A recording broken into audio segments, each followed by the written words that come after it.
Hello friends, मैं प्रवीण कुमार। मैं आप लोगों को स्टडी सिलेबस में स्वागत करता हूं। देखिए दोस्तों, आज जो है मैं आप लोगों को कार्बनिक यौगिकों के बारे में मैं बताऊंगा। ठीक है, तो आप लोग यदि पूरा देख लेते हैं तो इससे ऑब्जेक्टिव आप लोगों को परफेक्ट एकदम 6 नंबर उठने वाला है।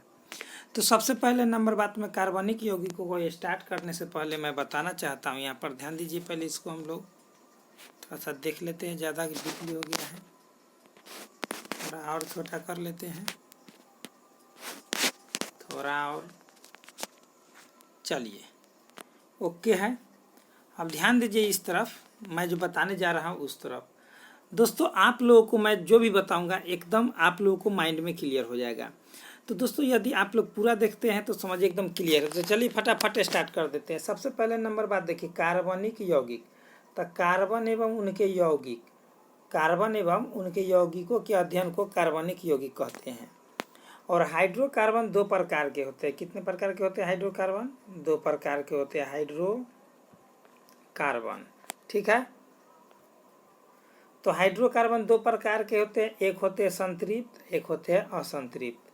एक नंबर में होता है संतृप्त हाइड्रोकार्बन, ठीक है, और एक नंबर में 2 नंबर में होता है असंतृप्त। संतृप्त हाइड्रोकार्बन, ठीक है दोस्तों, संतृप्त हाइड्रोकार्बन के अंतर्गत आता है क्या? एल्केन, ठीक है, और एल्काइल। बात समझ गए? और असंतृप्त हाइड्रोकार्बन के अंतर्गत आता है क्या? तो एल्कीन, ठीक है, और एल्काइन। बात समझ गए? एल्कीन और एल्काइन। तो दोस्तों, अगर आप लोगों से ऑप्शन में पूछ दिया जाए कि निम्न से कौन सा संतृप्त हाइड्रोकार्बन नहीं है या कौन सा है, तो याद रखिएगा एल्केन और एल्काइल संतृप्त है, और हमेशा हम लोग के बाद वाला चर्चा करते हैं। और एल्कीन और एल्काइन असंतृप्त है। इसको किस प्रकार से पकड़ेंगे तो याद रखिएगा, अब आगे की ओर मैं बताता हूँ।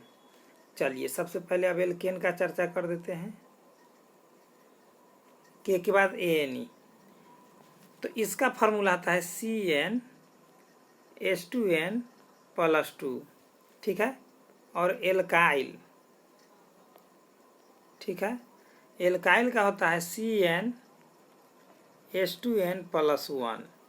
तो मेरा कहने का अर्थ हुआ दोस्तों कि अगर प्लस लगा हुआ रहे तो समझ जाइएगा कि वह जो है कहीं पर भी प्लस लग गया सूत्र में तो समझ जाइएगा कि वो संतृप्त हाइड्रोकार्बन है। +2 रहेगा तो एल्केन का सूत्र हो जाएगा, सामान्य सूत्र, और जबकि +1 रहेगा तो एल्काइल का सामान्य सूत्र हो जाएगा। ठीक है, आगे की ओर बढ़ते हैं।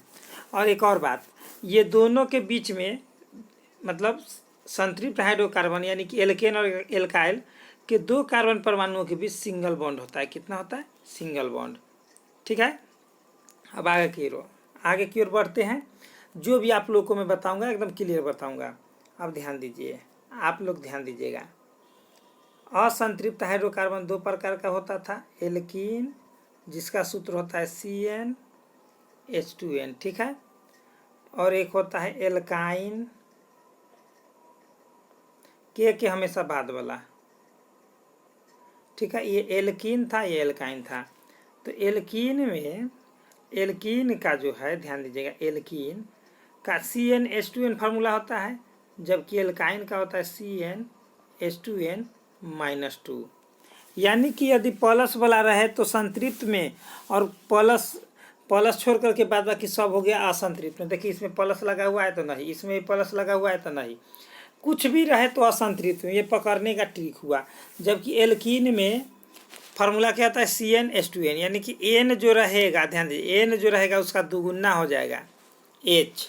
ठीक है, कार्बन अगर 1 गुना रहेगा तो हाइड्रोजन 2 गुना हो जाएगा, और एल्काइन में कार्बन अगर 1 गुना रहेगा तो हाइड्रोजन को 2 गुना करके 2 माइनस कर देना है। ठीक है, जैसे मैं बता दूंगा।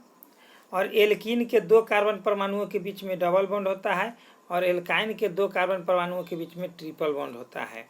इससे भी आप लोग संरचना सूत्र में पकड़ सकते हैं कि एल्कीन कौन है और एल्काइन कौन है। चलिए, आगे की ओर बढ़ जाते हैं। एक और बात, कार्बन एक का नाम होता है मेथ। अगर 1 कार्बन रहे तो इसको हम लोग बोलेंगे मेथ, अगर एल्केन के सूत्र पर बनाते इसको तो याद होगा आप लोगों को कि CnH2n+2 था, ठीक है, +2 था, समझ रहे हैं ना। तो कहने का अर्थ हुआ कि एक रखते हैं, देखिए यहाँ से CnH2n+1।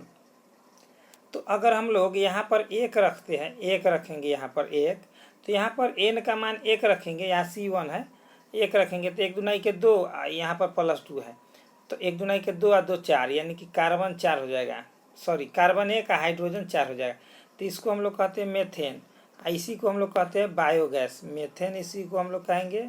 ANE लगा देना है लास्ट में, ठीक है, ANE, मेथ में मेथ लिख करके इसके लास्ट में ANE लगा देना है, ठीक है। तो मेथेन इसी को हम लोग कहते हैं बायोगैस।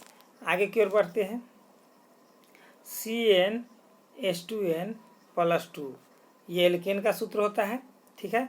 अगर कार्बन यहाँ 2 कर दिया जाए तो इसका नाम होता है एथ, कार्बन 2 का नाम क्या है तो एथ है, ठीक है। अगर यह एल्केन के सूत्र पर यहाँ पर अगर 2 रखते हैं तो 2 हो गया, तो यहाँ पर 2 दूना 4 और 2 6, ठीक है, 2 6 हो गया।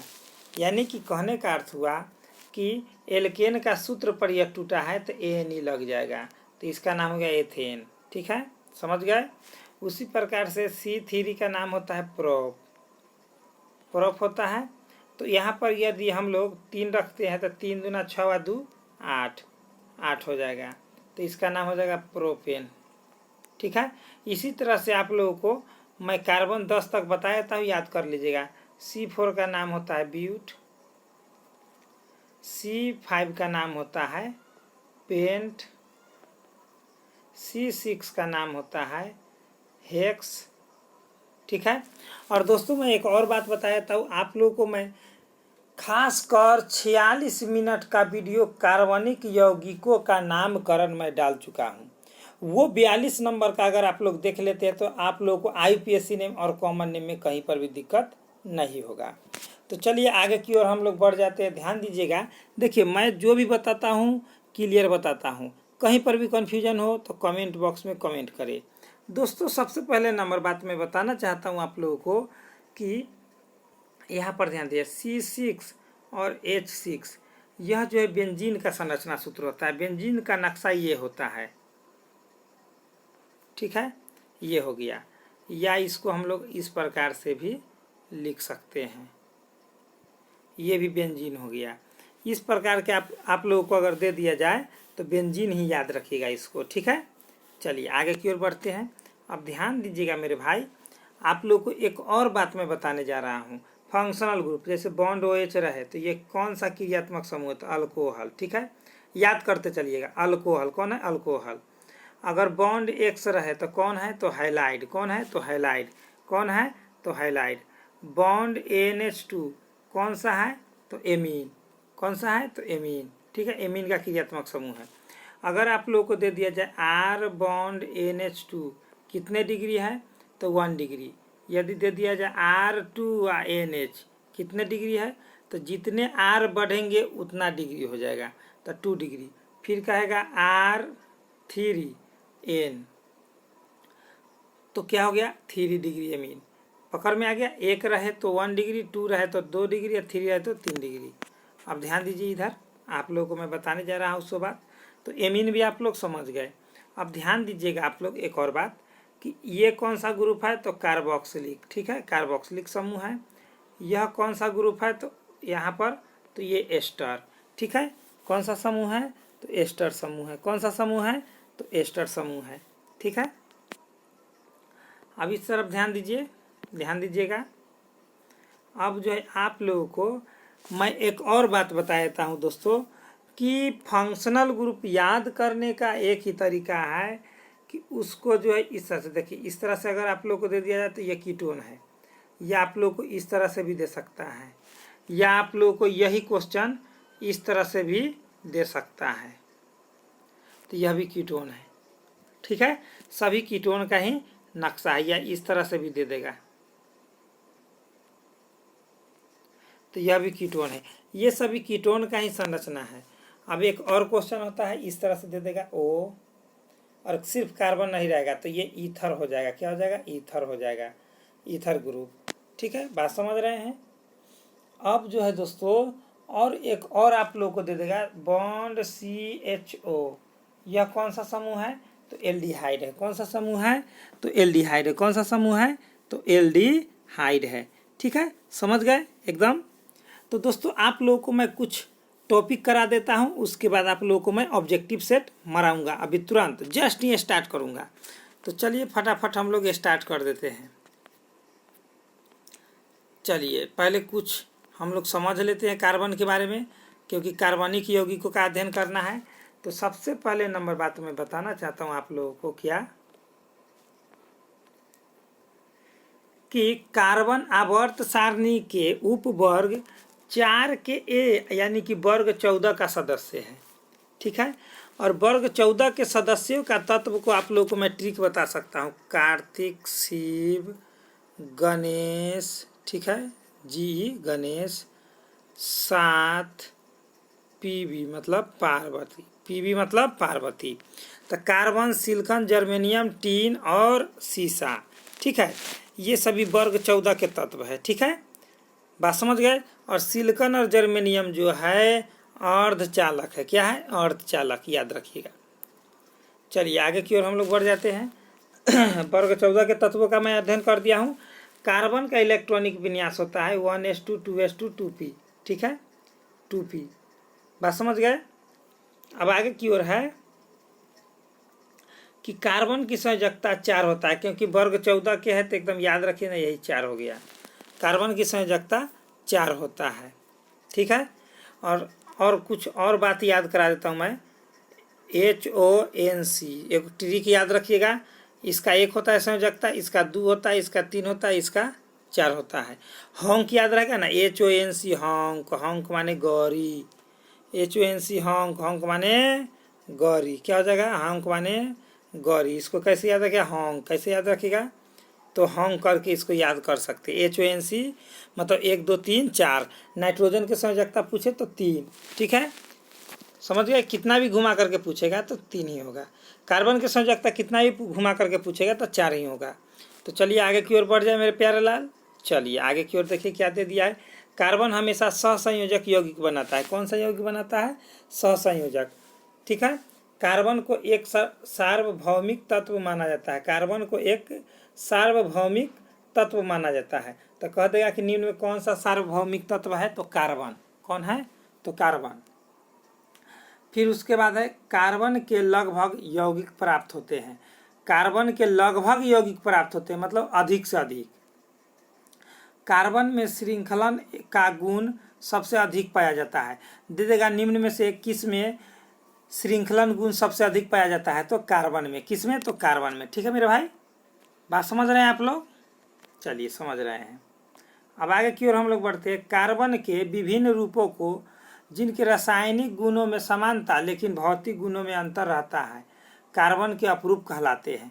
कार्बन के अपरूप किसे कहते हैं? तो कार्बन के विभिन्न रूपों जिनके रासायनिक गुण में समान रहेगा लेकिन भौतिक गुण में अंतर रहेगा, यानी कि भिन्न रहेगा, तो कार्बन के अपरूप कहते हैं उसी को।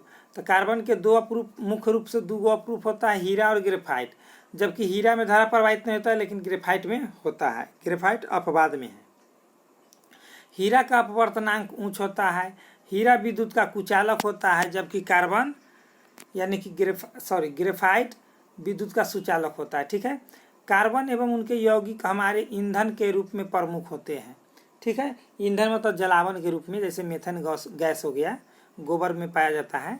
गोबर गैस को हम लोग मेथन गैस कहते हैं, या बायोगैस। साबुन उच्च वसा अम्लों का सोडियम लवण है। साबुन जो है उच्च वसा अम्लों का सोडियम लवण है। अपमार्जक साबुन रहित साबुन है। अपमार्जक साबुन रहित साबुन है जिसमें साबुन के सापेक्ष आर्द्रता गुण बेहतर होता है। ठीक है, साबुन के सापेक्ष आर्द्रता गुण किसमें बेहतर होता है? तो अपमार्जक में, मतलब सरफ में।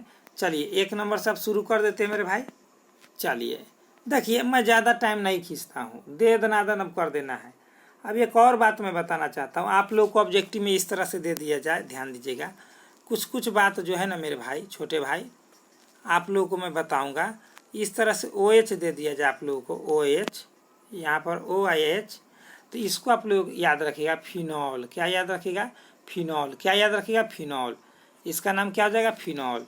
कुछ इम्पोर्टेंट बात है मैं बता देता हूँ, फिर इस तरह से आप लोगों को दे देगा। नीचे यहाँ पर बॉन्ड नहीं खींचा हुआ है, माफ कीजिएगा, और यहाँ पर आप लोगों को दे देगा Cl, तो क्लोरोबेंजीन, Br तो ब्रोमोबेंजीन, I तो आयोडोबेंजीन, ठीक है, F तो फ्लोरोबेंजीन। समझ गए? समझ गए कि नहीं? नहीं समझे तो थोड़ा सा दूसरा कलर ले लेते हैं। जैसे यहाँ पर अगर Fa दे दिया तो फ्लोरोबेंजीन, मान लिया जाए अगर आप लोगों को यहाँ पर Cl दे दिया तो क्लोरोबेंजीन, मान लिया जाए आप लोगों को यदि यहाँ पर Br दे दिया तो ब्रोमोबेंजीन। समझ रहे हैं मेरा बात? सिर्फ यही बात याद रखना है। चलिए आगे की ओर हम लोग बढ़ते हैं।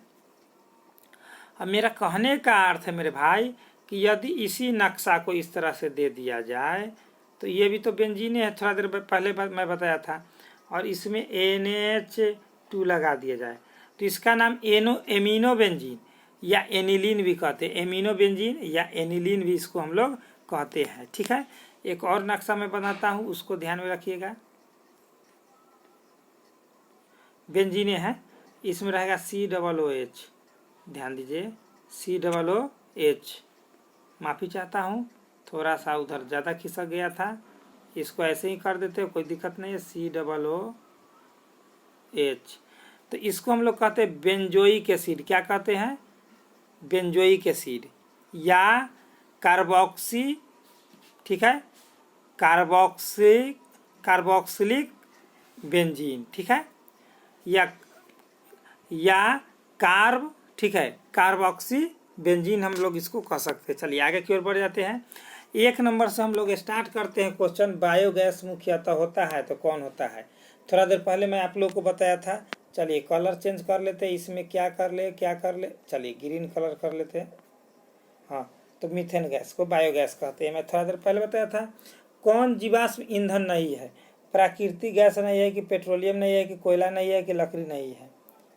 तो जीवाश्म ईंधन कौन नहीं है? तो दोस्तों एकदम आप लोग बता सकते हैं, तो लकड़ी जो है जीवाश्म ईंधन नहीं है, ठीक है। लकड़ी जो है जीवाश्म ईंधन नहीं है। प्राकृतिक गैस, कोयला, पेट्रोलियम सभी धरती के अंदर से खोद करके निकाला जाता है। तो जो खोद करके निकाला गया वो जीवाश्म हुआ, तो उसको जब हम लोग जलावन में उपयोग करते हैं तो ईंधन हो गया, ठीक है। लकड़ी जबकि हम लोग को धरती के ऊपर पाया जाता है। बात आप लोग समझ रहे होंगे, समझ रहे हैं ना? हाँ। 3 नंबर में क्या है? संपीड़ित प्राकृतिक गैस का मुख्य घटक कौन है? तो संपीड़ित प्राकृतिक गैस का मुख्य घटक कौन सा है? तो दोस्तों आप लोग जानते हैं कि थोड़ा देर पहले मैं बताया था कि मीथेन गैस है, जो गोबर गैस के रूप में पाया जाता है। कह रहा है कि एल्केनो का सूत्र कौन है? तो एल्केन का सूत्र कौन है भाई? एल्केन का सूत्र कौन है? मैं थोड़ा देर पहले बताया था कि ये जो है संतृप्त हाइड्रोकार्बन हुआ CnH2n+2, ये वाला आंसर हो गया, ठीक है। चलिए ये एल्कीन का सूत्र है और ये जो है एल्काइन का सूत्र है। ध्यान से आप लोग, मैं पहले ही बता दिया था आप लोगों को। आगे की ओर है, निम्नलिखित में कौन असंतृप्त हाइड्रोकार्बन है? तो असंतृप्त हाइड्रोकार्बन कौन है? तो ध्यान दीजिएगा CnH2n, ठीक है, एक फार्मूला हो गया। दूसरा फार्मूला है CnH2n-2, ठीक है। देखिए इस फार्मूला पर कौन कौन बैठा हुआ है? तो देखिए दुगुन, यहाँ पर जितना रखेंगे दुगुना हो गया तो असंतृप्त हो जाएगा। तो देखिए यहाँ पर शुरू में यहाँ पर 2 है और 2 दूना 4, ये असंतृप्त हाइड्रोकार्बन हो गया, ठीक है। लेकिन यहाँ पर देखिए 4 है और 4 दूना 8 और 2 10, यानी कि प्लस जुट रहा है, 4 दूना 8 प्लस 2 10, यानी कि प्लस जुट रहा है, तो ये हो गया संतृप्त। तो ये में संतृप्त नहीं पूछा है। फिर देखिए यहाँ पर कार्बन 1 है, एक ही ना है, तो 1 दूना के 2 और प्लस 2 जुट रहा है, प्लस 2, यानी कि इस फार्मूला पर है CnH2n+2 पर है ये। क्यों? क्योंकि यहाँ पर 1 रखिएगा तो 1 दूना के 2, ठीक है, प्लस 2, तो देखिए 2 और 2 4, ठीक है। यहाँ पर समझिए, कलर थोड़ा सा डिफरेंट कर देते हैं।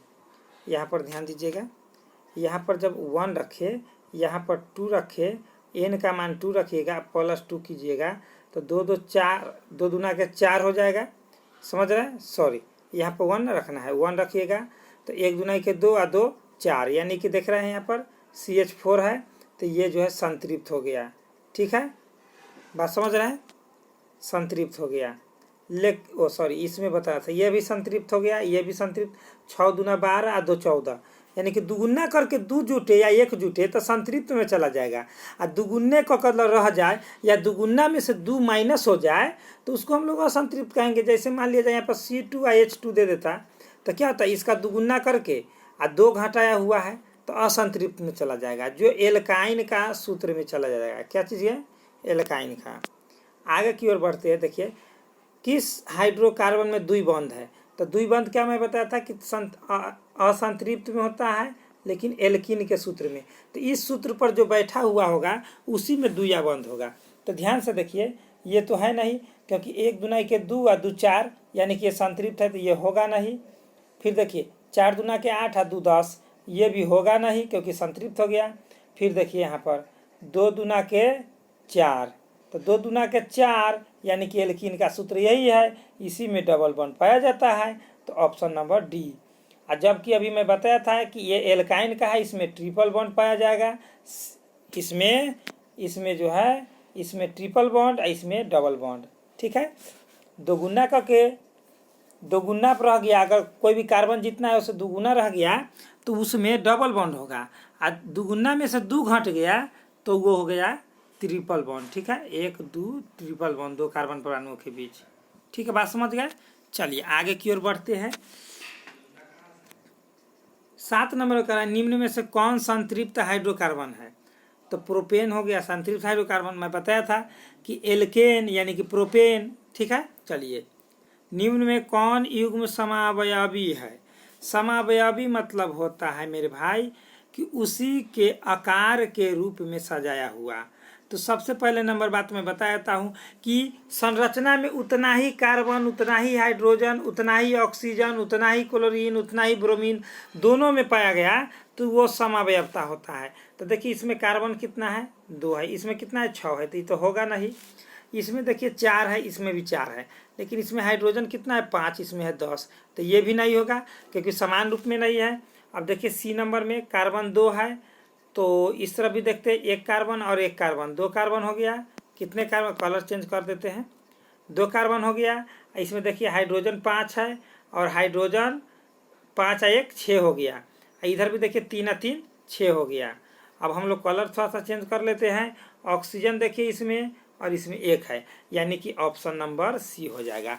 मिल रहा है भाई, मिल रहा है तो समावयवता हो गया, नहीं मिलता तो समावयवता नहीं होता। अब आगे की ओर हम लोग बढ़ जाते हैं। मोमबत्ती की लौ का बाहरी भाग किस रंग का दिखता है। ठीक है, जब मोमबत्ती को हम लोग जलाते हैं तो वह कौन सा रंग का दिखता है, एकदम साधारण क्वेश्चन है। तो 9 का ऑप्शन ए हो जाएगा, नीला रंग। ठीक है, नीला रंग क्या हो जाएगा, नीला रंग। आप लोग घर में भी देख सकते हैं। कह इथेन का आणविक सूत्र दे दिया C2 H6। इथेन मतलब एल्केन का हुआ, 2 दूना 4 और 2 6 एल्केन हो गया, मतलब संतृप्त हो गया। इसमें कितने सहसंयोजक का बंध है, तो कहिए, मैं इसको आप लोग को डिटेल्स में बताओ, ये मार दो हनुमान गियर। तो चलिए डिटेल्स में, 2 कार्बन, एल्केन का नियम ही है कि 2 कार्बन परमाणुओं के बीच सिंगल बॉन्ड, तो सिंगल बॉन्ड 1 2 3 1 2 3। ठीक है, ध्यान दीजिए। तो यहाँ पर जो है कहने का अर्थ हुआ कि हाइड्रोजन कितने 6, तो बैठा दीजिए, यानी कि बॉन्ड कितना टूटा।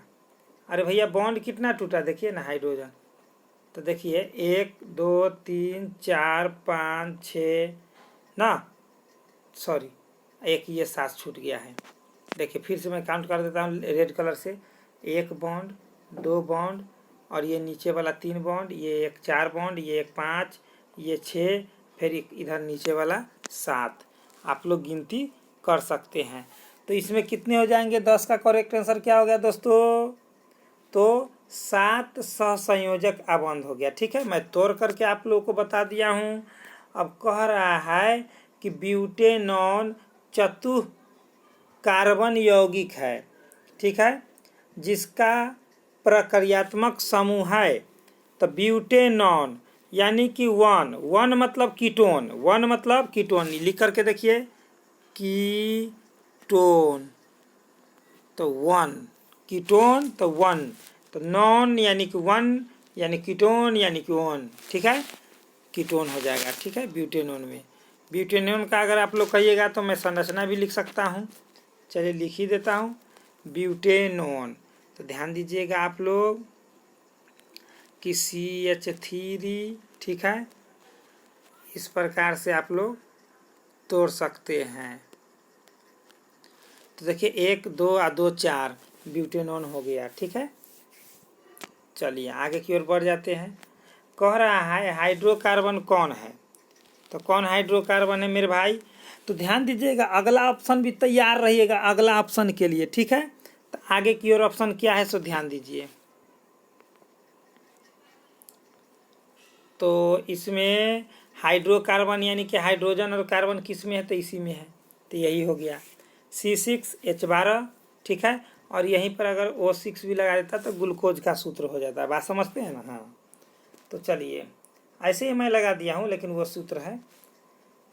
ध्यान दीजिए निम्न में किस हाइड्रोकार्बन में 3 आबंध है, तो 3 आबंध कौन है, तो देखिए इस सूत्र पर CnH2n-2 यानी कि एल्काइन के सूत्र पर टूटना चाहिए, दुगुना क 2 माइनस, यानी कि देखिए ध्यान से ये दुगुना क 2 जुटल है, यानी कि कार्बन 1 है तो 1 दूना के 2 और 2 4 यानी कि मेथेन एल्केन हो गया।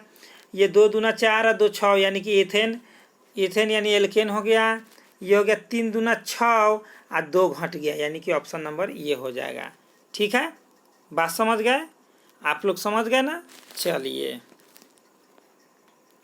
अब कह रहा है कि बेंजीन, बेंजीन का अनुसूत्र कौन है, तो मैं बताया था C6H6 आ ही गया है। चलिए ठीक है आगे बढ़ जाते हैं।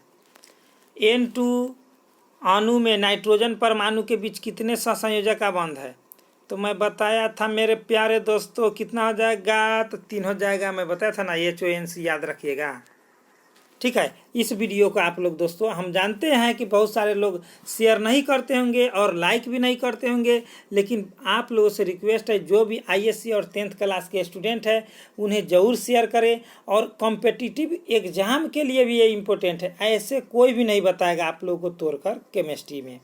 तो चलिए मैं आगे की ओर बढ़ जाता हूँ। ऑक्सीजन के 2 परमाणुओं के बीच कितने आबंध होता है, तो देखिए यहाँ पर ध्यान से, 1 होता है इसका, इसका 2 होता है, इसका 3 होता है, इसका 4 होता है, समझ गए।